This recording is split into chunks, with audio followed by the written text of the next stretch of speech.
દેશમાં અન્નદાતાના નામે મત મેળવી અને પછી તેને રસ્તા પર રઝળતા કકડતા અને પોતાના હક માટે ભીખ માંગવા મજબૂર કરતા રાજનેતાઓએ સાચો રંગ બતાવી દીધો છે।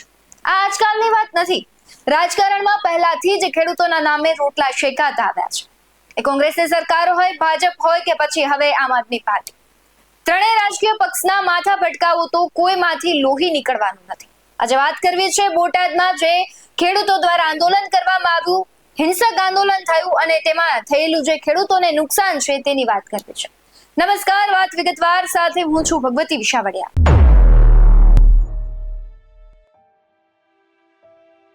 જય કિસાનના નારા અને ખેડૂતોને ખમતી દર બનાવવાની વાત કરતા એ દરેક પાર્ટીના નેતાઓને આજે સવાલ છે કે ક્યાં છો, ક્યાં છે તમારી સંવેદના? સવાલ ભાજપને પણ છે, કારણ કે સત્તામાં તમે છો તો કેમ તમારા જવાબદારો આટલી ગેરરીતિ કરે છે? તો તમે આગળ આવીને કશું નિરાકરણ કેમ નથી લાવતા? ક્યાં છે ગૃહમંત્રી? તમે તો ઉછળીને કાયદાનું ભાન કરાવશું, સરઘસ નીકાળશું તેવું કહેતા હોય છે, તમે કહો છો, પરંતુ જ્યારે એક મહિલા પત્રકારને ફરજ પરથી વગર કોઈ વાંકે તમારી પોલીસ અટકાયત કરે છે તો તમે પ્રતિક્રિયા અથવા કેમ એક્શન નથી લેતા? અને વાત રહી કાયદાની, તો કાયદો માત્ર સામાન્ય જનતાને જ લાગુ પડે છે। જ્યારે ભાજપ રેલી કાઢે છે, વિજય સરઘસ કાઢે છે, ત્યારે મને યાદ છે કે કોઈ કાયદાનું પાલન નથી થતું। એમાં પણ જ્યારે તમે પણ જાહેર રસ્તામાં નીકળો છો, ઉલ્લંઘન કરો છો, તમે પણ હેલ્મેટ નથી પહેરતા, તો તમારું ગૃહ ખાતું તમારા વિરુદ્ધ કેમ કાર્યવાહી નથી કરતું? ભાજપના શાસનમાં જો આટલી હદે સ્થિતિ વણસતી હોય તો અન્યોની તો ઉપેક્ષા કરવી નકામી છે, કારણ કે સ્થિતિ શિસ્તબદ્ધ પાર્ટીની આવી હોય તો વિપક્ષની વાત તો નકામી જ છે। હાલ પરિસ્થિતિ એવી છે કે રાજકારણનો ભોગ જનતા બની ગઈ છે। પોતપોતાના લાભ માટે સામાન્ય જનતાને હેરાન કરવામાં એક પણ પક્ષે કશું બાકી નથી રાખ્યું। ન માત્ર ભાજપ જ, કેમ કે કોંગ્રેસની પણ આટલા વર્ષો સરકાર રહી ત્યારે પણ ખેડૂત આંદોલન કરતા। આમ આદમી પાર્ટીનો તો હજુ ઉદય ગુજરાતમાં થઈ રહ્યો છે અને ઉદય થતાની સાથે જ તેને એમ થયું કે ખેડૂતો પ્રત્યે અમે પણ સંવેદના બતાવીએ તો અમે પણ કદાચ જનતા અમને સત્તાને લાયક ગણે અને અમે પણ આગામી જે ચૂંટણીઓ છે તેમાં અમારું પલડું અમારું ભારે દેખાય ને અમે પણ સત્તામાં બેસીએ। આ વાત મેં એટલે કરી કારણ કે આજે જે દ્રશ્યો સામે આવ્યા છે, ગામ લોકોની પ્રતિક્રિયા આવી છે, તેને સાંભળશો તો તમને પણ લાગશે કે રાજકીય રોટલા સિવાય કશું બીજું છે જ નહીં। સંવેદનાની માત્ર વાતો જ છે, બાકી લાઠી માત્ર જનતાએ જ ખાધી છે। નેતાઓને એક પણ ઘટનામાં માર નથી ખાવી પડ્યો। જે બર્બરતા ભર્યા ગઈકાલના જે દ્રશ્યો આવ્યા છે એ દ્રશ્યો ઉપર નજર કરીએ।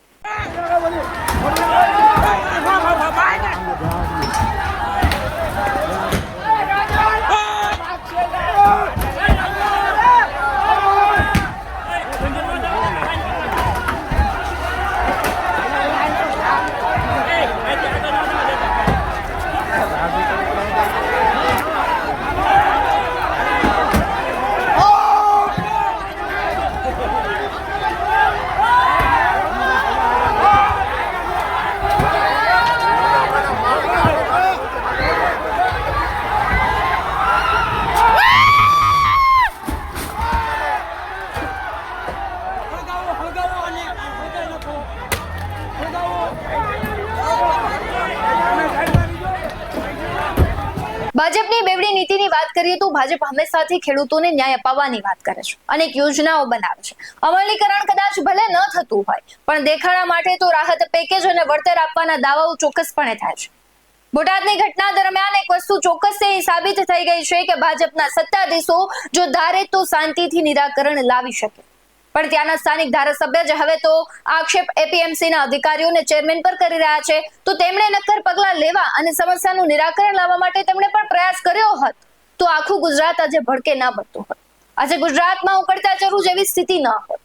બીજી તરફ કોંગ્રેસે બોટાદ જે કડદા પ્રથા છે તે મામલે આપને ટેકો તો આપ્યો, જેથી કરીને વિપક્ષ તરીકેની તેની જવાબદારી છે તે નિભાવે અને તેવું સાબિત થાય અમુક અંશે।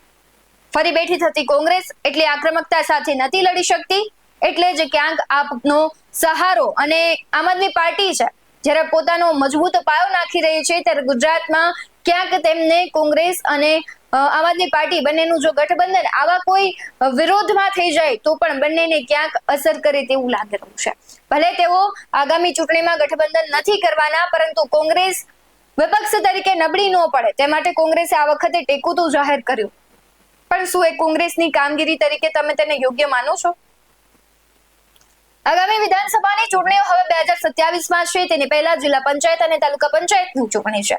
ત્યારે આમ આદમી પાર્ટીના અસ્તિત્વ વધુ મજબૂત કરવા સખત વિરોધ કરી પોતે આગામી સમયમાં ગુજરાતની છબી બદલવા આતુર અને મક્કમ હોય, સાથે જ બદલી જ શકશે તેવી સ્વપ્ન દ્રષ્ટા સાથે આગળ વધી રહ્યું છે. પણ આ બધાની નીતિઓ વચ્ચે આ ઘટનામાં આપનું જન આંદોલન ક્યાંક જનતાનું એકનું રહી ગયું હોય તેવું લાગ્યું. કેમ કે ગઈકાલે જ્યારે રાજુ કરપડા અને પ્રવીણ રામ સહિતના જે નેતાઓ છે ત્યાં પહોંચ્યા, પણ શું તેમને લાઠી પડી? તેઓ તો ત્યાંથી નીકળી પણ ગયા અને લાઠી પડી એ સામાન્ય લોકોને, ખેડૂતોને, પત્રકારોને. કેમ આમ આદમી પાર્ટીના કોઈ નેતાઓને લાઠી ન પડી? કેમ ભારતીય જનતા પાર્ટીના એ કોઈ નેતાઓને કશું નુકસાન ન થયું? કેમ કોંગ્રેસના એ કોઈ નેતાઓને કશું નુકસાન ન થયું? સવાલ પોલીસની કામગીરી પર પણ થઈ રહ્યા હતા, કારણ કે દ્રશ્યો એવા સામે આવ્યા હતા, કારણ કે જે પોલીસની ક્રૂરતા હતી અને બર્બરતા, તમે એનું વર્તન જુઓ તો તમને ખબર પડે કે કદાચ પોલીસ છે કોઈના ઇશારે કેમ કામ કરી રહી હોય. આવી ક્રૂરતા શા માટે? ખેડૂતોએ શું બગાડ્યું? ખેડૂતોનો શું વાંક છે? એ પત્રકારનો શું વાંક હતો? હક માટે લડતા કેટલાને તમે દબાવવાનો પ્રયાસ કરશો?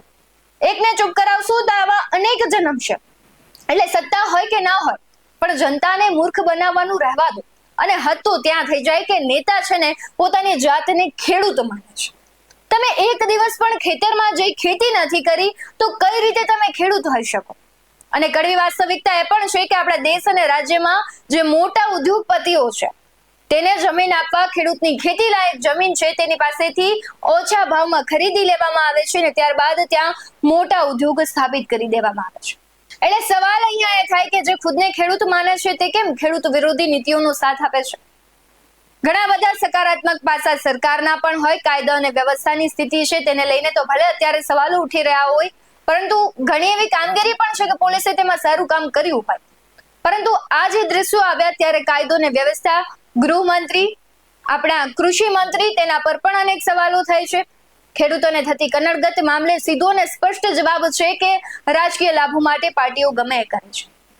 સીધું નિવારણ હતું કે જો આ બોટાદની આખી કડદા પ્રથાની ઘટના છે, ખેડૂતો સાથે ગેરકાયદે જે બધું થઈ રહ્યું છે, એમાં સ્થાનિક ધારાસભ્ય, ખેડૂત અને એપીએમસીના જે ચેરમેનો છે તે બધાએ જ મળી અને સરકાર હવે એવું સ્વીકારે છે કે ખેડૂતો સાથે ગેરરીતિઓ થઈ રહી હતી. તો અત્યાર સુધી સરકાર હતી ક્યાં? સ્થાનિક ધારાસભ્યોએ કેમ અત્યાર સુધી પ્રશ્ન ન ઉઠાડ્યો?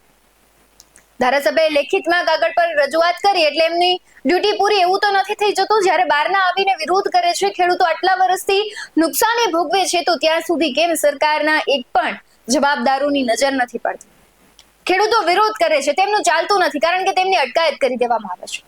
આવી અનેક ઘટનાઓ છે કે જ્યાં તમે વિરોધ કરો, સામાન્ય વ્યક્તિ હોય, વિપક્ષ હોય કે ખેડૂત હોય, દરેકની અટકાયત થાય છે, કારણ કે સત્તામાં બેસેલાઓને ભલે તેમને ચૂંટણી વખતે ખેડૂતોનો કહેવાય છે કે મુખ્ય મુદ્દો ઉઠાવ્યો હોય, તેમની સમસ્યા હલ કરીશું એવું કહ્યું હોય, પરંતુ છેલ્લે તો સમસ્યામાં ખેડૂત જ મુકાય છે. ચૂંટણી વખતે જે સમસ્યાઓ હલ કરવાની વાતો જે પક્ષો કરતા હોય એ જ પક્ષો આખરે ખેડૂતોને સમસ્યામાં મૂકીને જતા રહ્યા છે. એ પ્રતિક્રિયાઓ પર નજર કરવી છે કે ગઈકાલે જે હળદર ગામની જે ઘટના હતી તેમાં અનેક એવા નિર્દોષ હતા કે તેમની પોલીસ અટકાયત કરી છે. વધારે એક માજી આપણી સાથે ઉપસ્થિત છે કે જે આ ચોકની એકદમ નજીક હતા અને બાજુમાં જ રહેતા હતા. ત્યારે આપણે એમને પૂછીએ કે માજી, આ કાલે જે ઘટના બની એના વિશે તમે શું કહેશો? શું તમારા ઘરેથી કોઈની ધરપકડ કરવામાં આવી છે?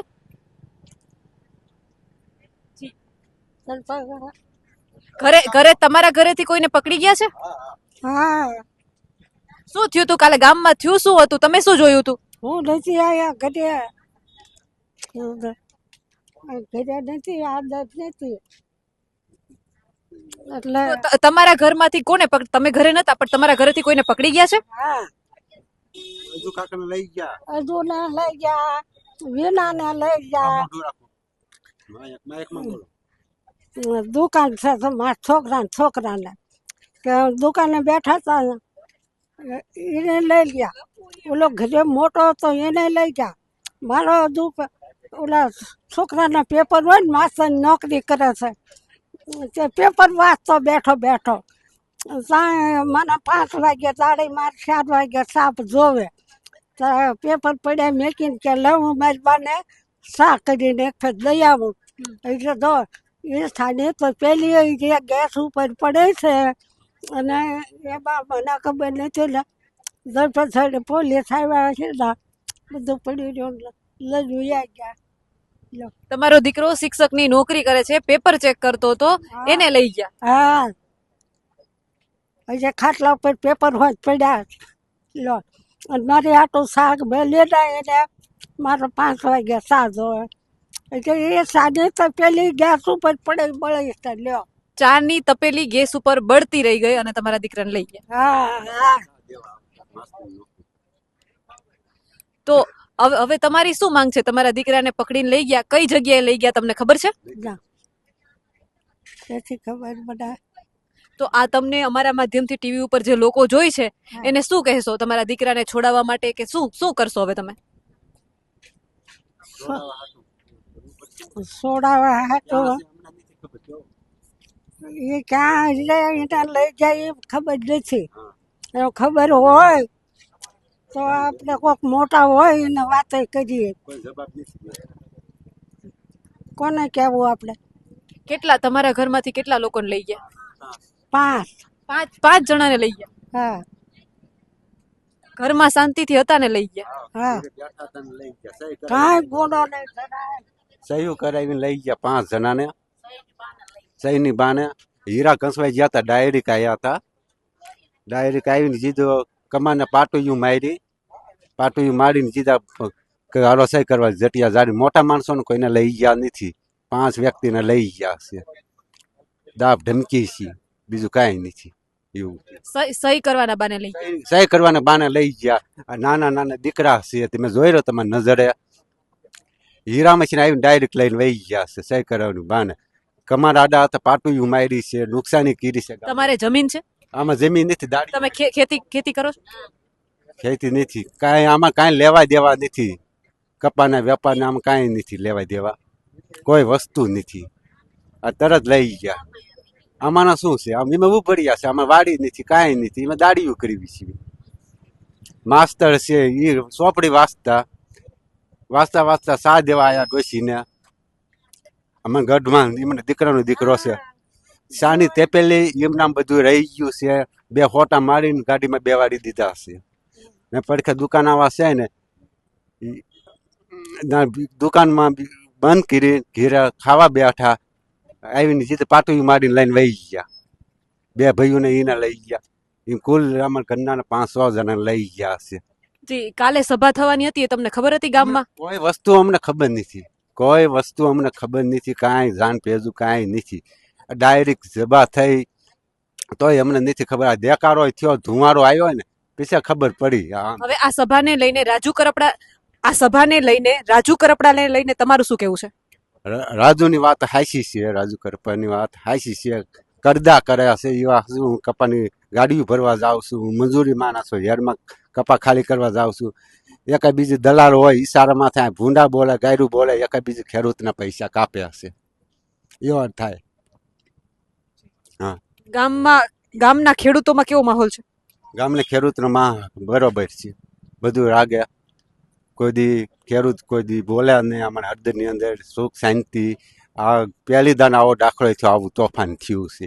જે પ્રમાણે ગઈકાલની ઘટના છે એમાં બર્બરતાપૂર્વક વર્તન કરવામાં આવ્યું. એ પોલીસ હોય, પ્રશાસન હોય કે કોઈ પણ વ્યક્તિ કેમ ન હોય, પણ જે થયું છે ખોટું થયું છે. પોતાના આર્થિક લાભો માટે, રાજકીય લાભો માટે આ બધું થયું છે. આજે ભલે રાજુ કરપડાને ને બધાની અટકાયત આમ આદમી પાર્ટી વાળાની કરવામાં આવી, પરંતુ ગઈકાલે થયું છે જે ખેડૂતો, નિર્દોષ ખેડૂતો હતો, પત્રકાર હતા, એ બધાને જે સજા મળી તેનું શું? આમ તો જ્યારે સીએમ છે રાજકોટ આવી રહ્યા હતા ત્યારે ખેડૂતોને મળ્યા. શું સીએમ બોટાદના ખેડૂતોને નતા મળી શકતા? એવી તો કઈ નીતિઓ છે કે તમે પોતાનું કહેવાય છે કે એક ખેડૂત સાથે આવું વર્તન કરો ને બીજા ખેડૂતો ગમે એટલું આંદોલન કરે તમે ત્યાં જાવ પણ નહીં, તેને જવાબ પણ ન આપો? તમને શું લાગી રહ્યું છે કમેન્ટ બોક્સમાં જરૂરથી જણાવજો. આવા જ વધુ બાલુ સાથે ફરી મળતા રહીશું. તમે અમારી યુટ્યુબ ચેનલને સબસ્ક્રાઇબ કરવાનું અને ફેસબુક અને ઇન્સ્ટાગ્રામ પર ફોલો કરવાનું ભૂલશો નહીં. બાકી નવી અપડેટ્સ મેળવવા માટે આપ જોતા રહો BS9 ન્યૂઝ. નમસ્કાર.